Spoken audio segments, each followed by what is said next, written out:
welcome to the Animal Training Academy Making Ripples podcast show, the show where we share the stories of the ripple-making extraordinaires with behavior nerd superpowers who make up the Animal Training Academy membership. I'm your host and one of the happiness engineers at Animal Training Academy, Shelley Wood from Drop Your Jaws Dog Training in Cape Girardeau, Missouri in the United States. We're absolutely thrilled and grateful to have you here with us today. Make sure you go ahead and hit that subscribe button so that you don't miss a single episode. This show is brought to you on behalf of the Animal Training Academy membership. So if you like the conversations in these episodes, then we want to invite you to continue them with like-minded people in the ATA membership, which you can find out more about at www.atamember.com.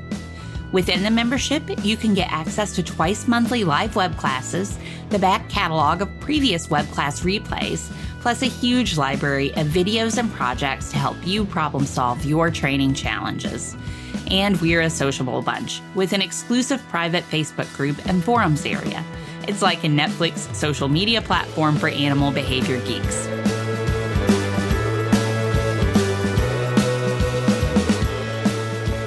Today, we are excited to welcome Martina Luisetti to the show. Martina is a certified dog trainer and the proud founder of ULI Dog Training, serving communities of Leigh-on-Sea, St. Albans, and London, UK. With a deep love for animals, she is also a devoted cat mama to Mr. Shelby and Miss Darlene, who graciously share their home with her.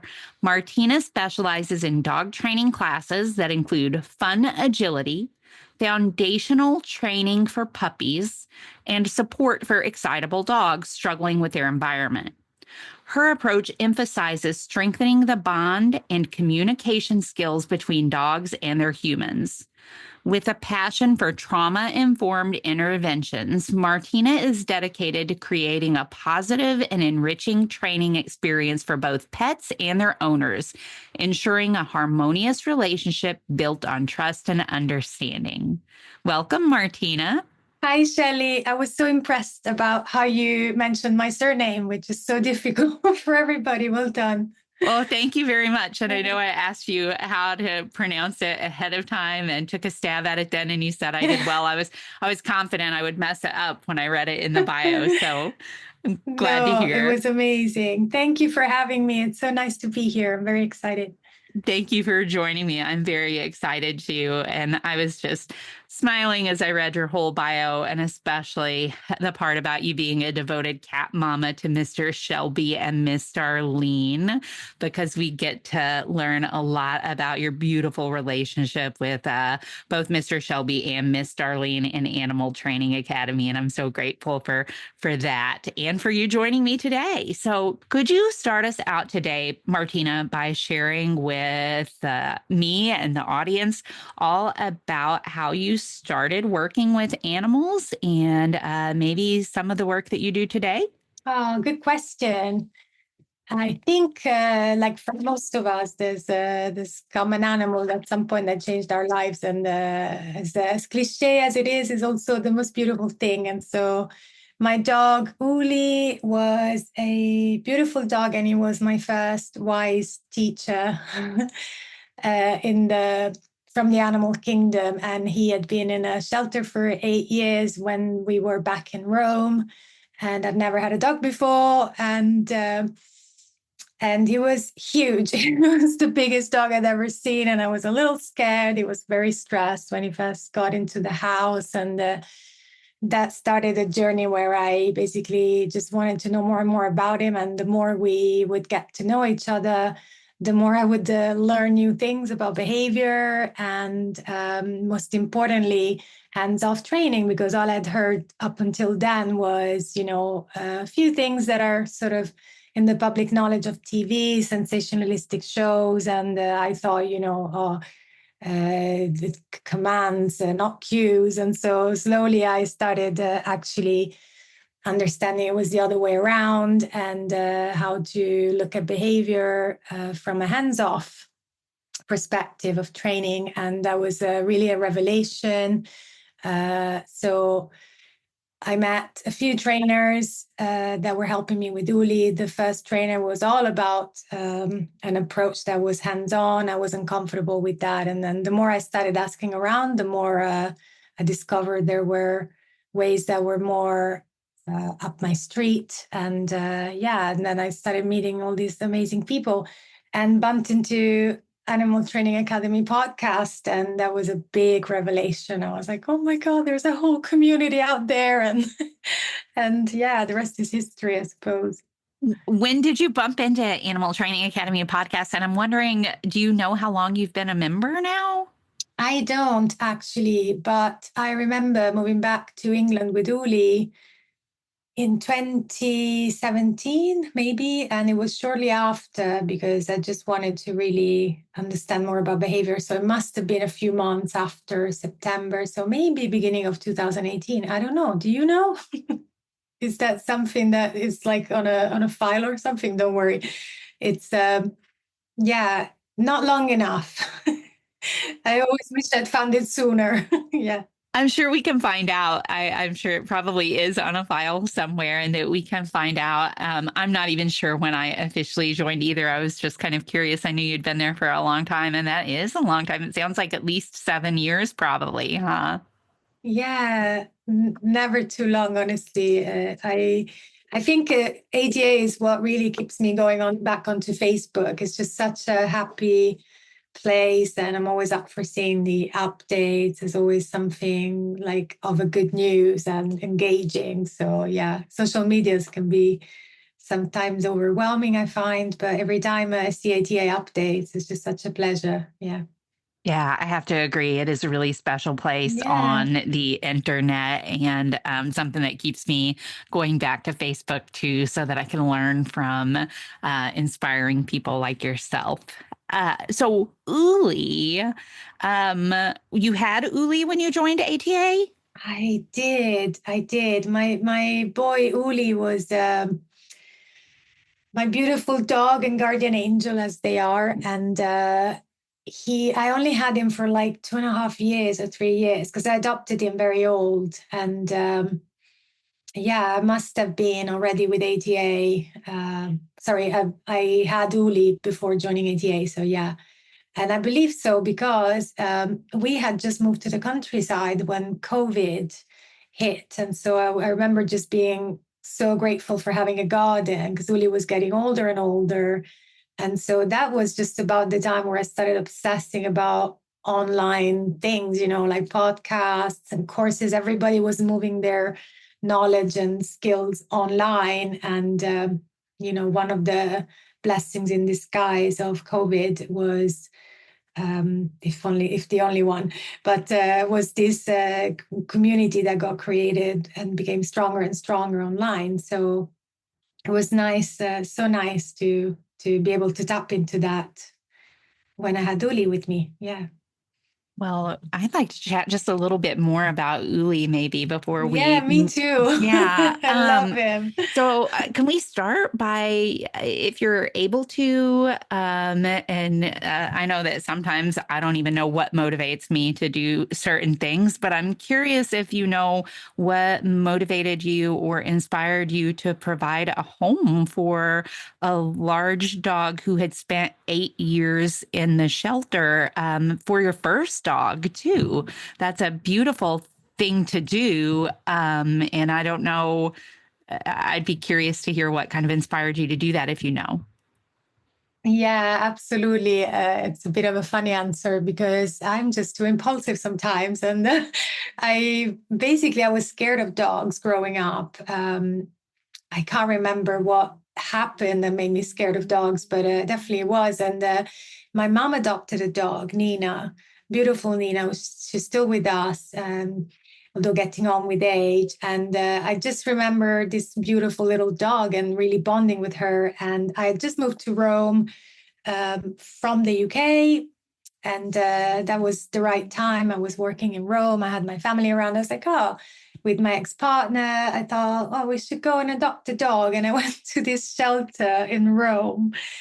And I was like, oh, I've never had a dog. Perhaps, I don't know, maybe a dog that's not very big, just because I don't know my way around. I don't know if you've ever seen a picture of Uli next to me in proportion. It was huge. Like I'm gonna switch off the video for a second, and that's Uli. It was massive, and I think it was like the biggest dog in the shelter. And yeah, so, but I don't know, something about him. I knew I had been there for so long, and everybody was saying how lovely he was, and give it time, and you'll see when he'll become your dog for real, and yeah, he was very scared, bless him. I mean, I don't even know if he'd ever had seen phones with the light coming on, because apparently he got into the shelter when he was 1 year old, or so. So he came there, and suddenly I have this giant wolf in the house, and I was like, I don't know what I'm doing, and it was scary for both of us, but we found our way. And I want to give a shout out to Filippo from Rome, the guy that was from the shelter. I was so scared, and I was like, I don't know what I'm doing, but I'm never going to send this dog back to the shelter. So please help me. Like, there's a big garden. Worst comes to worst, we'll share our our living space. But you need to help me, please, please, please. And he was so lovely. He came around and was all about the power of food, and and the relationship as well. So that was beautiful. And I was really lucky. Uli was a gentle giant. I think he was very wise. Like, you could tell that he had been through some serious bad stuff. But he would never, I don't know, I always remember looking at him and feeling this aura of, I never want to be aggressive with you. So, but I'm guarded, but please, don't make me. He would always be very generous with his teachings. I don't know how to say this better. I could tell that he had gone through stuff, but he just didn't want to, I don't know, be aggressive at all. So luckily didn't have to. I caught on pretty early studying on behavior methods that, you could be a fully hands-off trainer and use the science of behavior to create relationship and trust and choice and control, so that dogs never need to become that way. Yeah. So I definitely have a few more questions about Uli that are related to behavior and such. But before I ask those, I can't resist asking sort of a more fun question, or what seems like a more fun question to me. Where did you get the name Uli? It's so cute.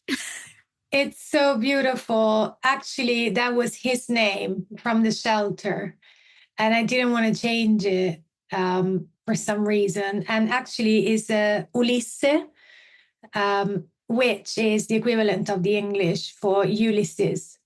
So, like, I believe it's to do with the Homer's Odyssey, and I believe it's probably a similar choice to a dog called Argos, because Argos was Ulysses' dog. And, we know the story of how he was the only one who recognized Ulysses when he got back dressed as in rags. And then it's a beautiful story. So I think the guys at the shelter gave him that name, and I just loved it. It was such a mythical name, Ulysses. So Uli is the short for it. Yeah. I'm so glad I asked. I love that. Wonderful. Very, very, what a great name for Uli. And so you said Uli made it to the shelter when he was around, you think, about 1 year of age, and lived there for 8 years. So he was about 9 when you adopted him. And in the shelter there in Rome, is that right? Is that where he was, in Rome? In the shelter there in Rome, in the shelters here, I shouldn't say that.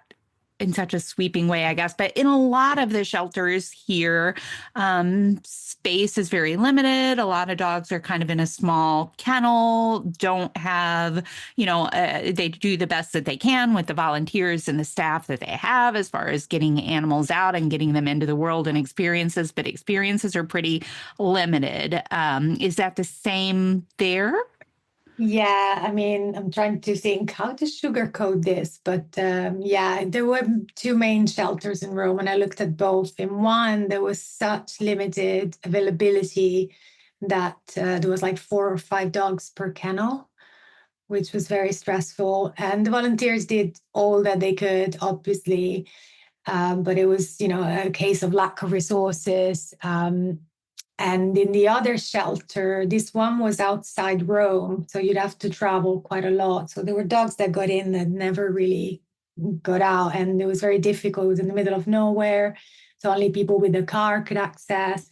And this shelter was not so much a shelter, it was more a place where the dogs were kept. So I was told that Uli didn't quite leave the cage. He was on his own, so at least he had that, but he wouldn't leave it like probably once a month. So yeah, it was very difficult. It was kind of it had an inside space and an outside space, I'm told. So he could go in and out, but it was not the best conditions, or in any way good enough. So I was even more surprised of how just lovely and gentle this dog was. Like, yeah, best dog I could have ever hoped for. Yeah. And I think you mentioned his breed previously. What breed or breeds of dogs do you think that he was? I love it. Everybody who sees a picture of Willie thinks is a Labrador, but I did the DNA test. I don't know how accurate they are, but apparently it was, and he was huge, right? Apparently the majority of him was a beagle, and then which surprised all the people. But if you look at the ears, that makes sense. And yeah, he was in the mix. There was German Shepherd, American Mastiff, Rat Terrier, Border Terrier, and Beagle. Yeah, so I was just curious about the different breeds, wondering if he had any kind of guardian type breeds in him, and it seems like he did. And also, then I'm curious, once he made it to your house with that limited life experience that he had, and at his age, how did those challenges show up? The challenges that resulted in you reaching out to Filippo and asking for help to keep, to build a harmonious home with you and Uli. Yeah, the challenges were numerous. So he was just, I remember this scene where he was just on this little mat in the room. And of course, I knew nothing about dogs. And I finally mustered the courage to approach him and give him a cuddle. And of course, as I approached, he growled at me. And I remember it looked like a cartoon when you put the hand into the electric plug and your body fires back. I was like, oh my God, what have I done? And I remember I was like, okay, we're just going to give him some room. There was this bedroom all the way at the back that had that we could close. And I could, I was like, what if I wake up in the middle of the night and I startle him and I put him in this room. And then I remember I called some trainers that were from around the area that people that recommended to me, and they were like, what do you mean you're putting him into a door? A dog is supposed to be part of the family. I'm like, but I think it's decompressing, and so am I. And I think, we can, I don't know, control, I hate the word control, but control the environment. And, now I can see that actually that was quite a nice thing to do. And, but at the time it was all this mix of opinion that I suppose at any time there's always room for opinions, but yeah, it was difficult. That was definitely a challenge. And also, bless him, 8 years in a shelter, I don't think he's ever had a bath. So obviously the buildings, how would you call it, admin, in Italy we call it the amministratore. This admin was lovely, but it was like, Martina, he has to have a bath. Like I can smell it all the way up to the second floor.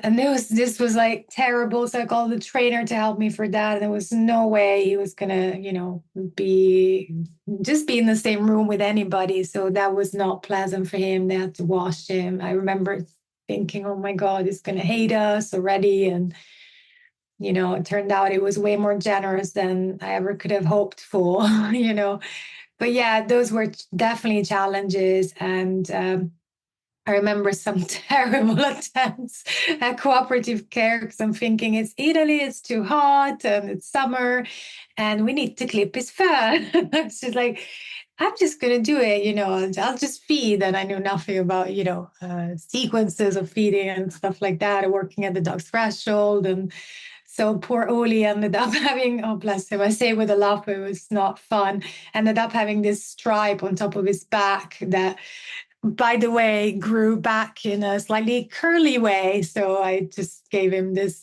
signature of my ineptitude at the time. But obviously, as any owner, thinking I'm doing the best for my dog, it's because it's going to be hot. And then, of course, there was a lot of challenges, mostly due to his size and his history, not trusting people in general, at all. I could just always remember this look like of, when you'd approach, like of it better be good, like, but yeah, he was actually just such a wonderful dog. It took me about 2 years to clip his nails, 2.5 years, in fact. I'll still remember, and yeah, I suppose how many more challenges? There's been many. Yeah. Wow, I'm just so impressed by your willingness to adopt this dog, to provide a home for this dog. What a beautiful thing for you to do. And then that you took him into, it's, if I'm understanding correctly, an apartment.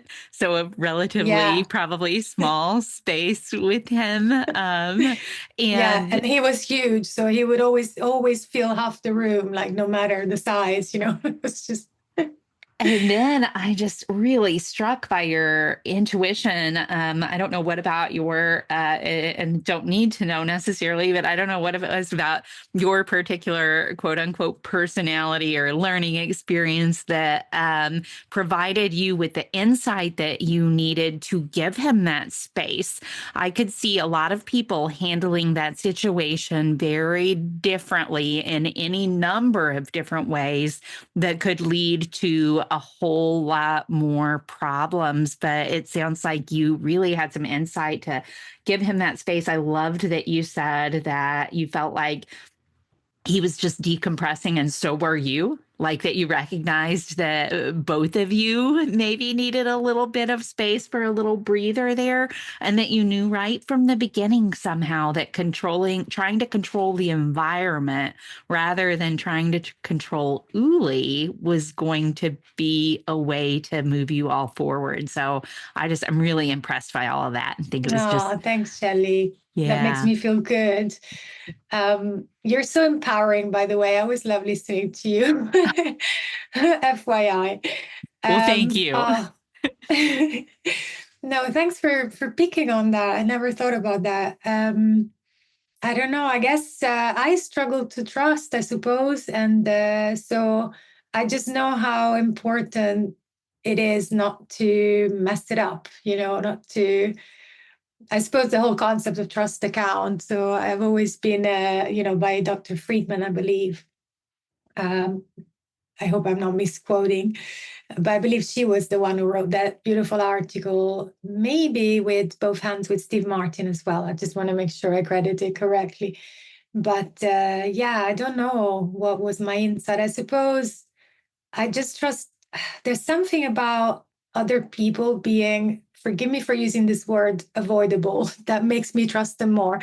Like if something is unavoidable, I'm already nervous about it. So that idea that if you want to, you can just look down and, I won't come any further. And I liked that a lot. And I think, I don't know, I really, maybe I suppose, I think I'm an introvert, based on all the online tests that you do from Facebook and stuff, that I need time to recharge. I need time to feel safe. And yeah, I suppose it's literally the opposite of flooding. So I don't know if they say dogs are our mirrors because they are, or if they become our mirrors just because we are, again, I think quoting Dr. Friedman, each other's consequences and antecedents.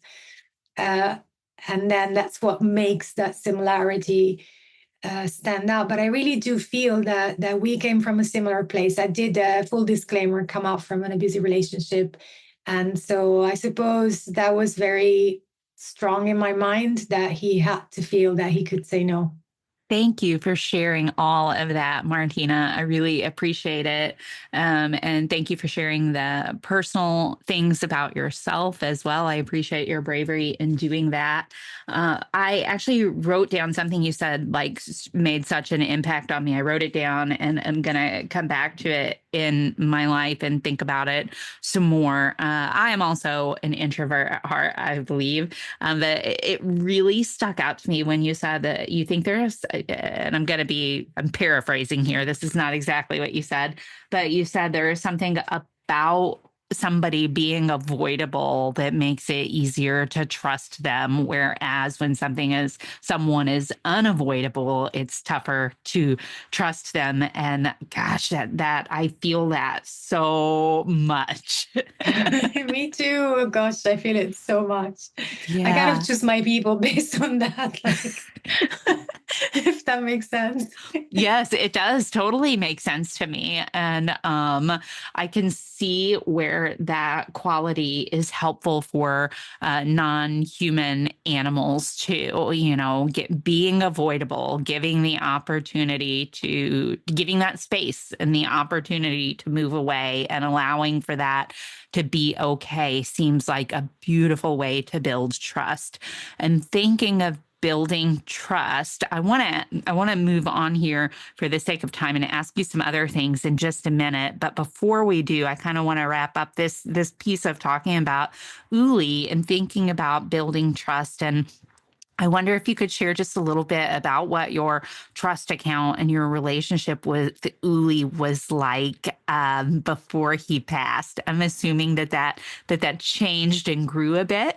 He was my family. He was everything to me, honestly. Like he changed me in every possible way. I mean, I was a makeup artist working for 20 years in the show business, like private jets and big names and celebrities. And I just always felt like a fish out of water. And it just wasn't, just felt all these pressures, like keeping up appearances. And I was like, everything is too much. And Uli was, a calm home and a calm walk and breathing the air in and rebuilding our lives together. He was so much, he taught me, I really sounds like a cliche, but he really taught me everything I know that is of value. Like it sounds like being sort of dramatic here, but it's so true. Like thanks to him, I started looking at things like even dynamics within my family and dynamics within my relationships. Um, yeah. So I feel like we went as far as we could for where I was at the time. Though, of course, every time I now look back, I'm like, oh, I wish I knew that when I was with him. But I always must remember that we do what we can with what we're given at the time. And that's, you know, I wish right now I'm like, oh, I wish but I keep finding myself thinking that with so many things in life, even, I remember like private situations when my dad was in the hospital and he couldn't speak. And I was like, oh, I wish now at the time I knew about how to make gestures be reinforcing and as a mean of communication. So I still came out with writing things down and showing them to him through the helmet. But still, it's so much. I think he really opened a life for me that I never ever thought I would have. I mean, I was a makeup artist scared of dogs. It just wasn't going to happen. I was living on a suitcase for 20 years. So I thank him for the peace and the grace. Honestly, I just remember this state of love and trust, to quote Pearl Jam, and and just the people that it brought into my life. I remember struggling a lot in the previous environments because it was high end. So, a lot of money involved, a lot of watch your back, and, can I trust this person? Can I not? And actually, he brought me some of the best people in my life. Speaking of, I need to give a massive ATA shout out here, if you don't mind, because that's really as close to the Oscars as I'm ever going to get. But actually, you mentioned trust. And as you speak, behind me, I have a board that's like the board of the never ending courses that I need to either finish or buy, as I think we all have. But there's actually something I want to quote beloved Lisa Longo from also ATA, who's, of course, a master of behavior. And I was so worried that, oh my God, every time I break trust with Shelby and Darlene, what if I get this wrong? I was one of those people always, I mean, I hate to say one of those people, but I was just frozen in like, what if I get this wrong? What if they're so scared that every time I move, something is going to scare them? Lisa made this operationalized concept of trust that's the best I've ever seen. So I'm going to share this with you.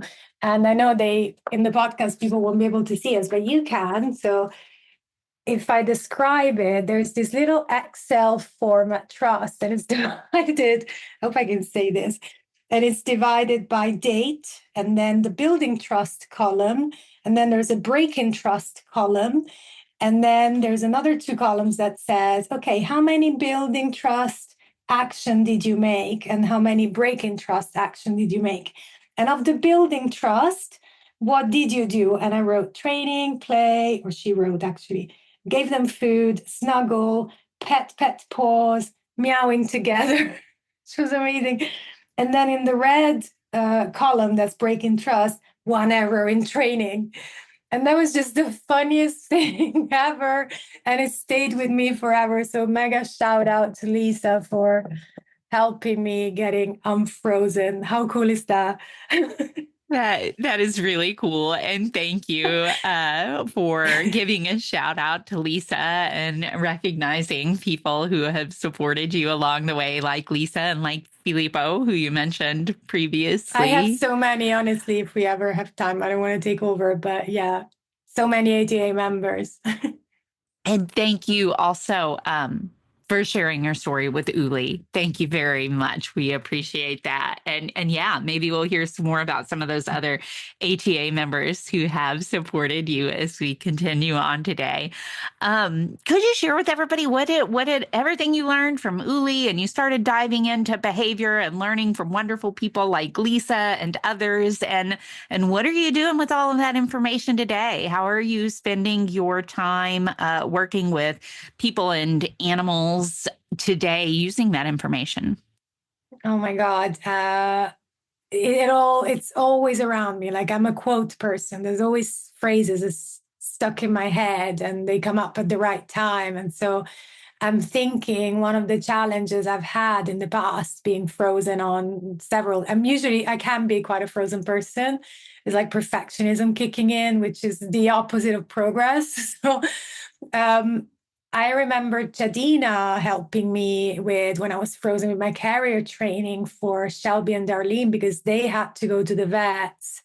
And then the following day had to go again because something happened at the vet. So that was terrible. I had adopted them 3 months before, and it was just all too soon. And then 2 days in a row, that scary carrier. And so I am so grateful to Jadina for helping me in building, all using positive reinforcement, these great associations, and mostly for watching me, because, when you freeze, you sort of can't see yourself from the outside. It's like an anxiety superpower that's terrible and the opposite of, continuation and flow.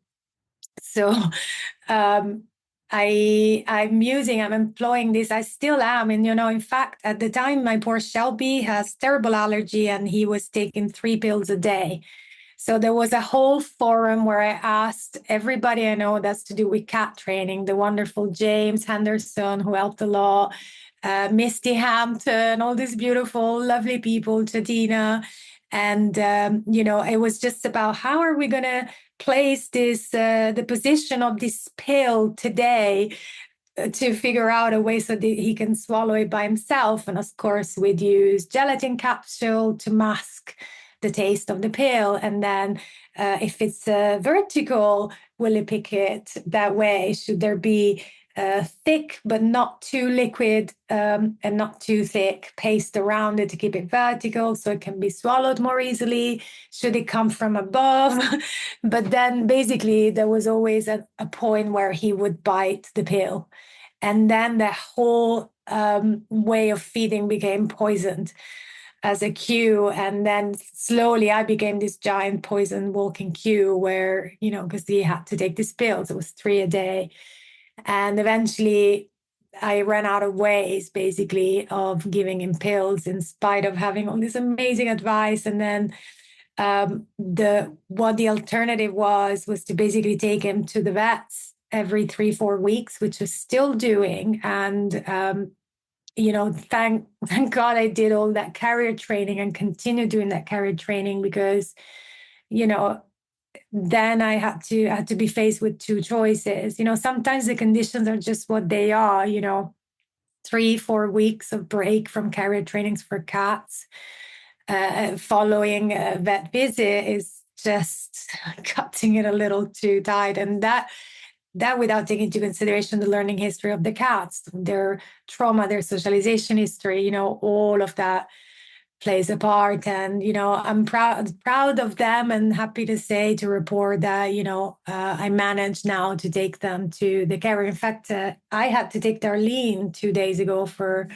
an eye infection, and I was so anxious because she's a kind of kitty, like do something wrong once, I'll remember it forever. And I really can't even approach her in most cases. Like there has to be 3 specific conditions so that she's okay with my approach.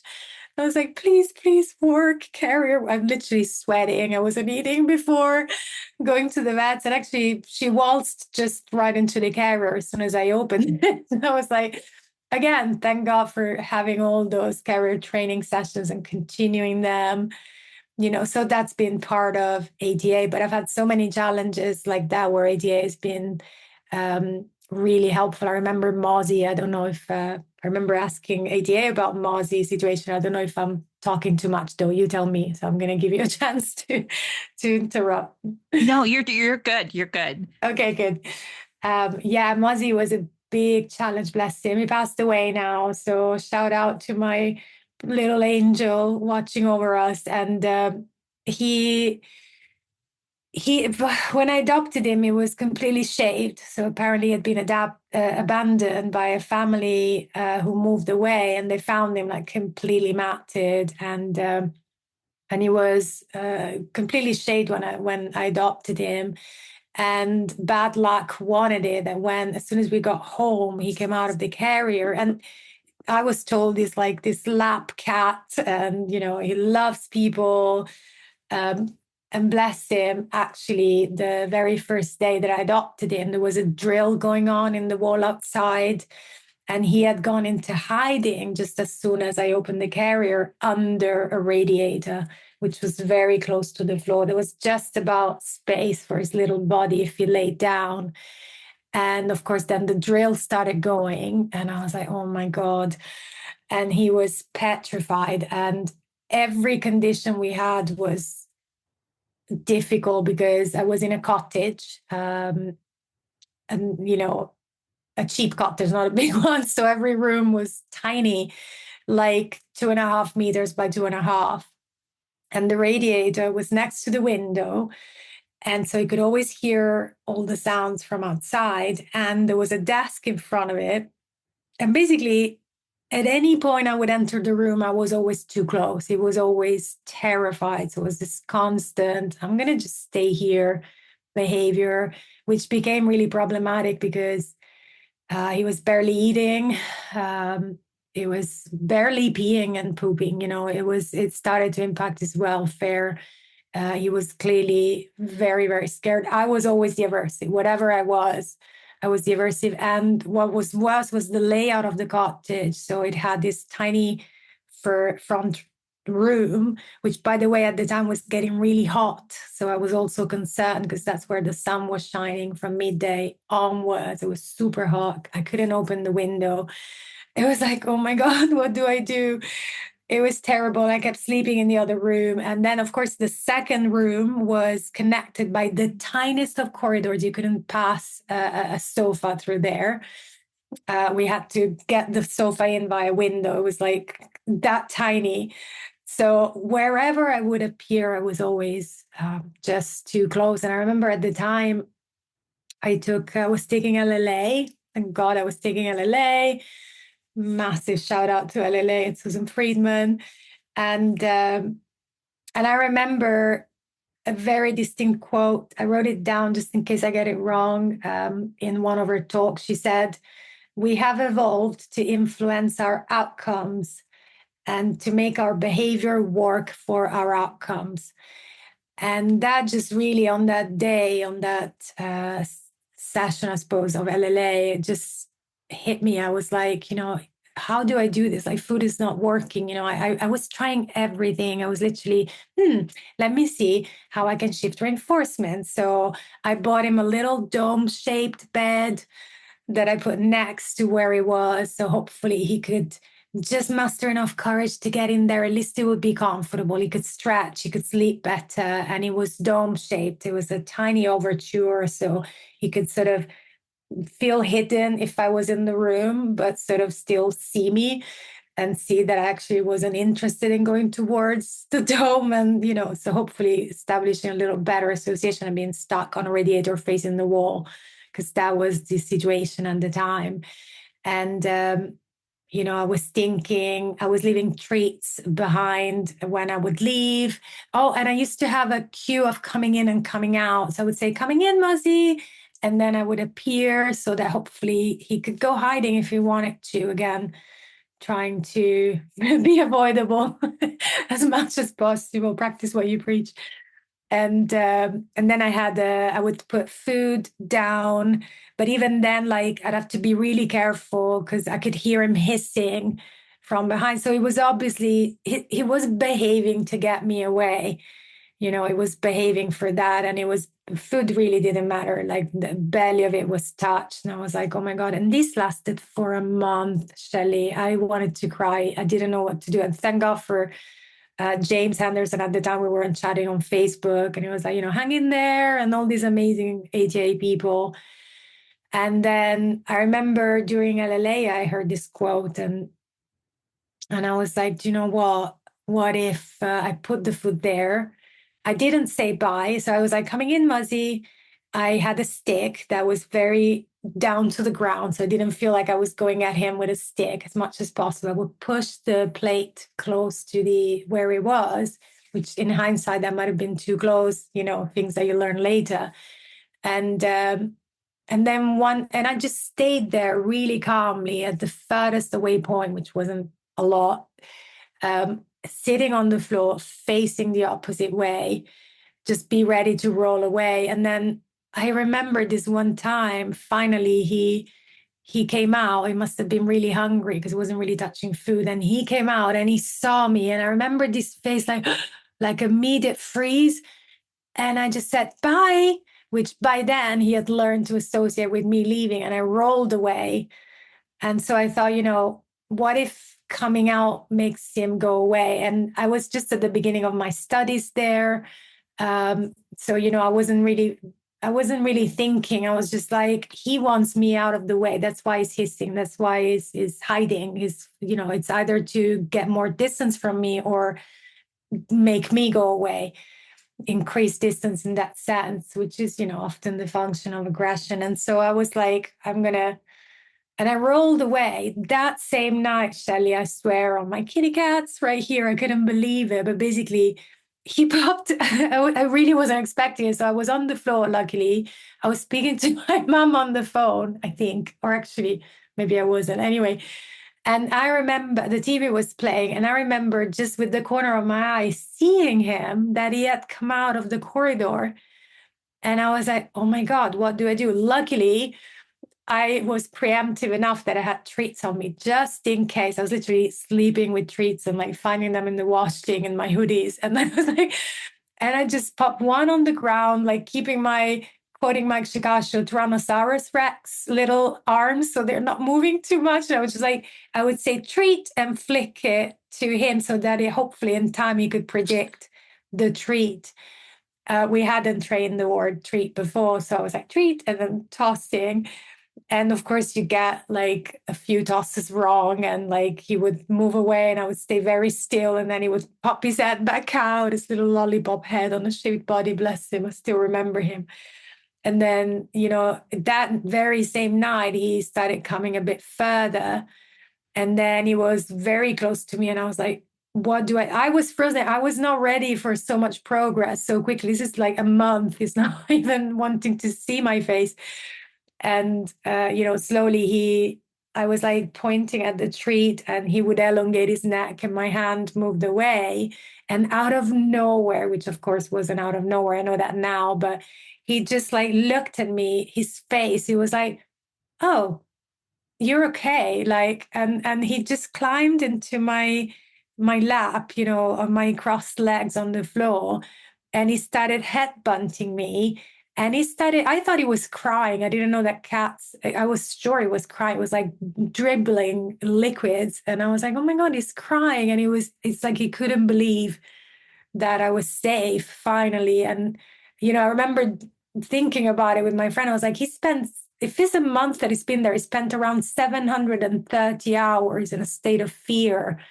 That's bad. That's really, really bad. And, if only we could tell them, look, I'm safe. I promise you I'm safe. But, if only people would change their animals for what we say, right?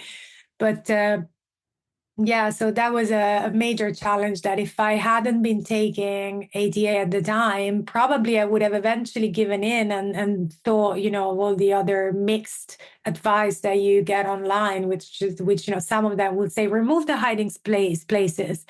And I really didn't want to do that. And, or really lay flat until the cat comes out. I'm like, he's barely coming out with me, not in the room. Like he needs to eat, he needs to, and that was a big learning history. And I don't know, there was something, I'll never forget how powerful it was when he was like, what I say matter, and I had to really come to terms also with what was in my mind, what I wanted this training to look like. In my mind, when I adopted him, I was like, I'll be fine. I'm going to pop food. Eventually, me coming will predict food. And unfortunately, given the conditions, the tiny, tiny rooms and crammed with objects, I wasn't ready for what was going to happen, which was wherever I am, I'm so close.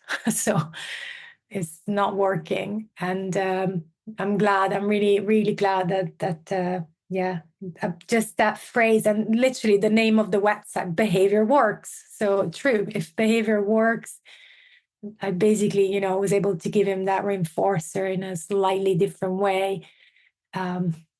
Sorry, so long.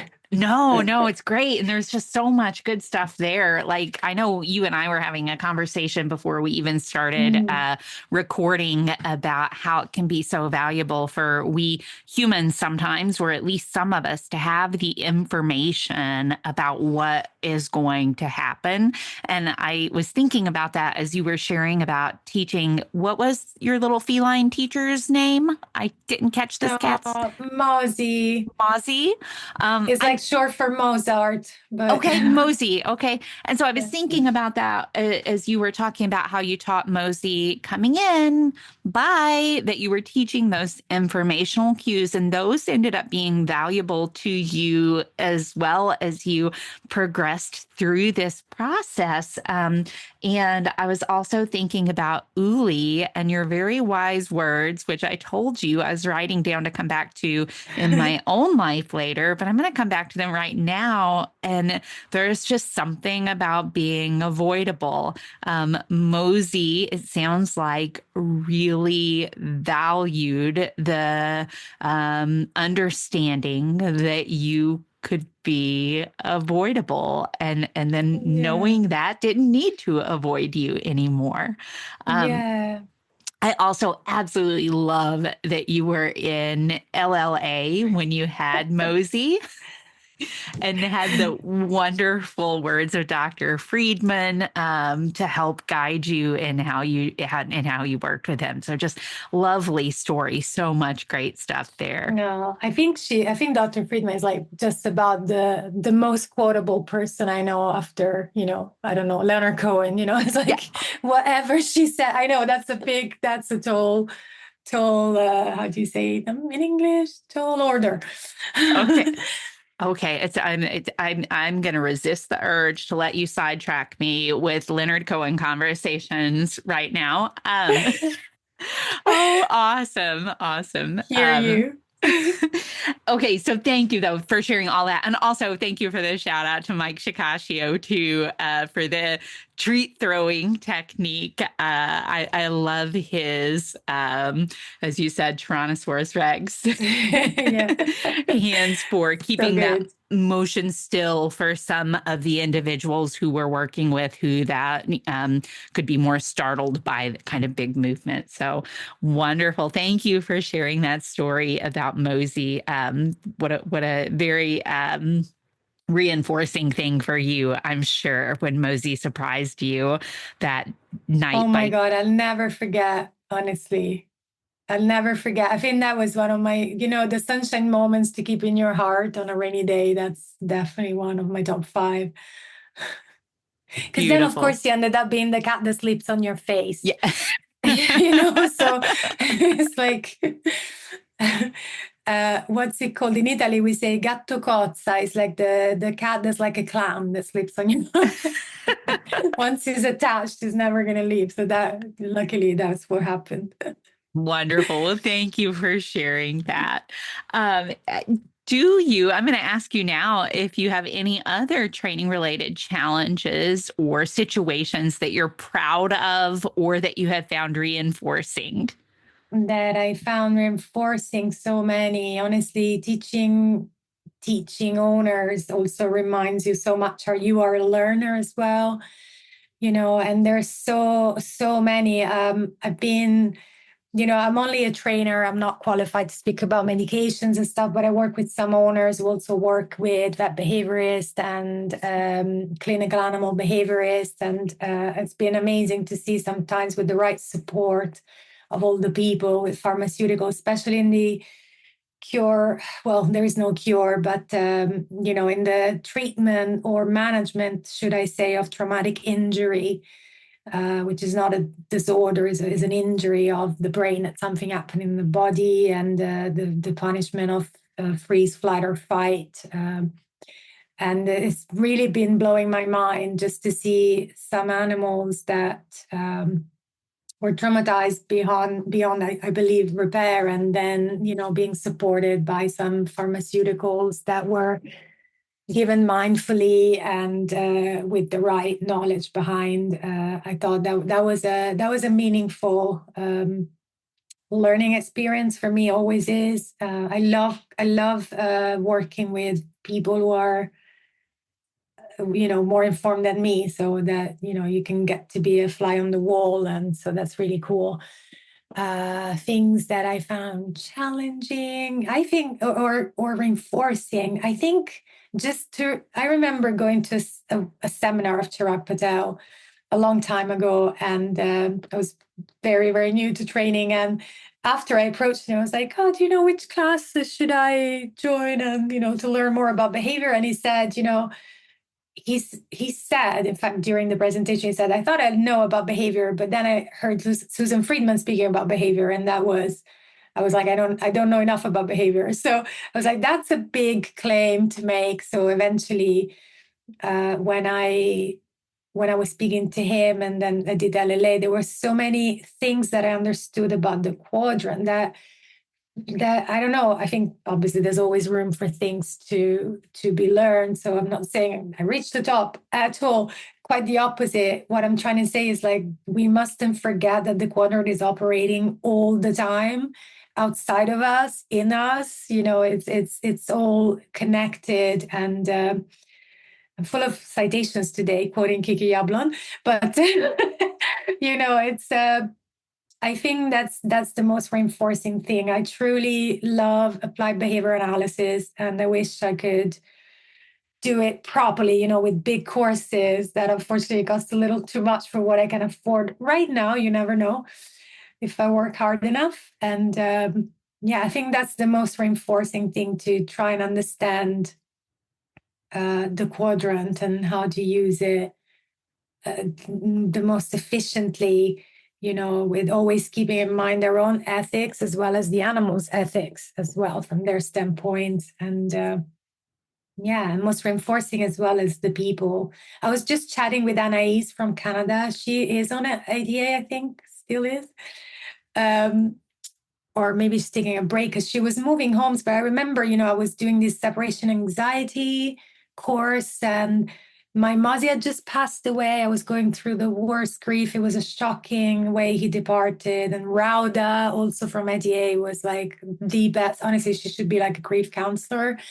And she's just about the brightest ray of sunshine I've ever met. Like, you just can't not smile when you're around Rauda. And, it's so nice to have other trainers that are actually best mates, And Anais, we were chatting about how we went through, I was really struggling with that separation anxiety course. I just couldn't focus. I was really, grieving big time. And she was so supportive, and we started geeking out about behavior. She was doing the Academy for Dog Trainers at the time, and I was doing this course as well. And then I did my accreditation with the Animal Behavior and Training Council and PACT, which are a really nice association in the UK if you want to get accredited.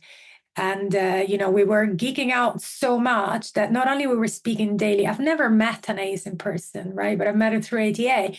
And we had to open a separate chat just between us. So it wasn't like a third person, just between us, a separate chat for geeking out. So that was all about behavior. And I must have spoken with her way more than I spoke with some of my best friends who I live and breathe in England. So that's really funny.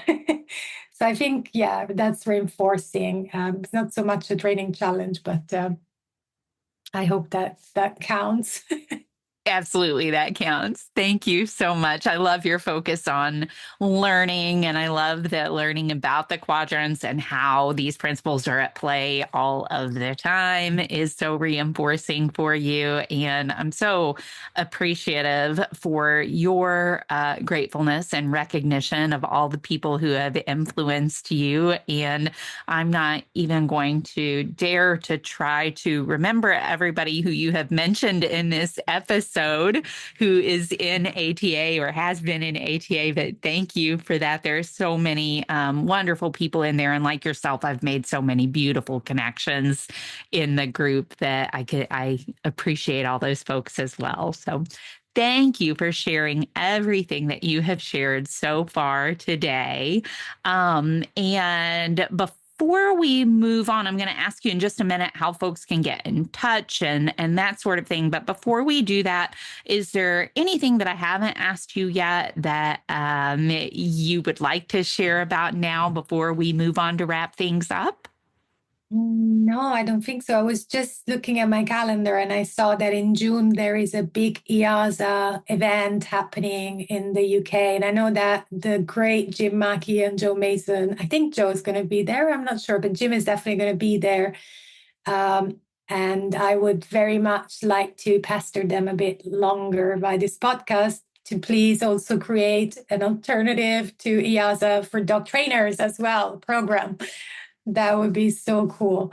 And I hope that a lot of us in ATA will be there because we did a zoo meetup. So it was just so nice. There was so many people from ATA and from other countries who traveled just for that. So I hope to see all of them in June. Oh, and I did just think of something I want to touch on really quick here before we do wrap up. But are you able to share at all about what you're working on, as far as I believe you're working on doing something similar to what Rauda is doing for French speaking people? Yes. So could you share about this for a little bit here? Oh my God, I can't believe I forgot. Thank you for bringing that up. Yeah, so me and Rauda, though Rauda's way more advanced than me in this, she's really getting it to happening. We are both going to contact some of the most amazing people that we know that are behavior experts. And we're going to ask for their specialties and we're going to translate them in Rauda in French and me in Italian. So it's going to be Wonderful. called Scienza e Zampa, which has, I think, a nice bite to it, I hope. Scienza e Zampa means science and paw. So hopefully there'll be webinars, like about predation substitute training, about aggression, about separation anxiety, all this stuff, but translated in Italian with approval, of course, prior approval. Wonderful. And do you plan on, I'm not even going to try to attempt to say that, but do you plan on offering those as like one-off webinars that people can buy or a membership, or what do you envision that looking like? And do you have any idea of your timeline for getting this active? I love a timeline because I'm the procrastinator. If that was a character in like a Marvel, there you go. I see you raising your hand. Timeline ASAP. Really, I'm slightly delayed actually. So May, June, let's say August. 1st of August is my birthday. That's the present I'm going to give myself to actually be able to do this, and hopefully, maybe even before. We'll see. I'll keep you posted. But I plan to do at least 2 webinars a month that will be translated, and they could either be bought as a one-off or as part of a membership. And then if you're a member, you will be able to get access to 2 webinars a month at quite an accessible price. So yeah, I think they're going to be around 30 to 40 euros with the membership. So should be good. Super exciting. Yeah, I know. And I get to learn too by translating. That's awesome. And I'm looking forward to all of those ripples you'll be spreading in Italian. And I love what you just pointed out there, that you get to learn too by translating. Yeah. Like learning is always, it's never just a one-way street, is it? And then you also, if you could tell us real quick what you're doing training-wise professionally. Are you working somewhere, offering classes for folks, doing private training? What kind of things do you have going on there? I do classes in London for a company called Friendly Creatures, and we do Saturday and Sunday mornings, excitable dogs, fun agility, and puppies and foundation. And then in Leon C, where I'm actually based, I do also offer classes, evening classes, same sort of topics. And then I offer one-to-ones that are tailored to the owners or the dogs who struggle more. I do online classes as well, webinars, and separation anxiety training. That's becoming more and more my focus. I really love it. It's such a difficult thing to unpack, and it's so rewarding when the owners actually get to leave. I get these lovely pictures from the owners of them toasting with beers at the pub while the camera is looking at the dog at home sleeping. So I think I'm falling in love with that. Wonderful. Well, thank you for sharing that. I can see where you would be falling in love with that. That's awesome. Can you share with everybody how they can get in touch with you, find out more about what you're doing, and reach out if they would like? Yes, of course. I am on www.ulidogtraining.com. That's ULI, but Uli remembers the doggy's name. And then I'm the same on Instagram with ULI Dog Training, and Facebook as well. I think that's it. You can always reach out. I'm always open to any chat, no matter the background, just come and chat. Martina, thank you so much from myself, on behalf of everybody listening, on behalf of ATA. Thank you so much for taking the time to chat with me today and share a little bit about your experience and knowledge with all of us. Thank you. No, thank you so much. You guys are the best.